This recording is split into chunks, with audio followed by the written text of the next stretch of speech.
Earnhardt fans are everywhere, and Bill Secrest is definitely one of them. Hello, everybody. I'm Bob Dillner, and we're at the Lionel Racing headquarters in Concord, North Carolina, to talk about Bill's favorite diecast. You have two Earnhardt cars, old school and a little bit more new school. Tell me the story behind these.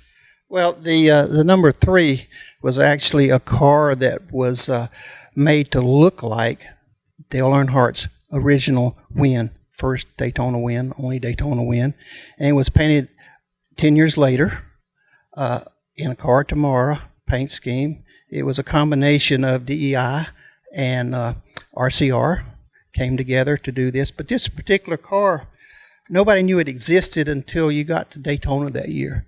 And they were selling them out of the hauler. They made 133 here at Lionel's shop. They sent them down, and they were selling 33 a day. And that Mountain Dew 88 there. I remember seeing that on the track a few years back. That's kind of a little old school, new school. Well, that was the name. That's what's on the box, old school, new school. It was 88. It was Darrell's first year with Hendricks. And instead of AMP that time, they went Mountain Dew. And it's painted exactly like when Junior Johnson and Darrell Waltrip had the Mountain Dew car. That's the same paint scheme.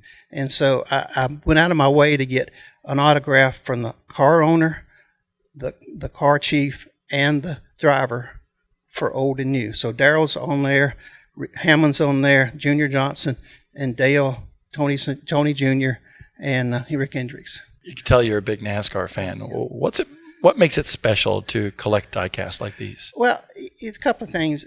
Growing up with the sport, I'm from Winston-Salem. I grew up with the sport, and I went to my first actual NASCAR race in probably '63 to watch Junior race the mystery motor car.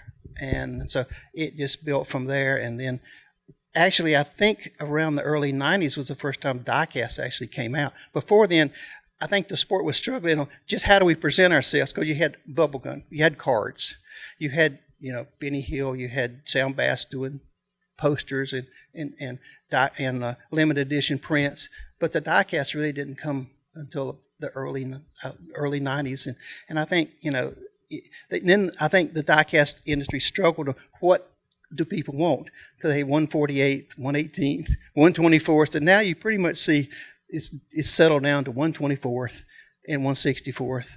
And that's what people collect. Well, those are some pretty cool race cars and some great stories behind them. Bill Secrest, no relation to Ryan, by the way. That is his story of his favorite cars right here at Lionel Racing.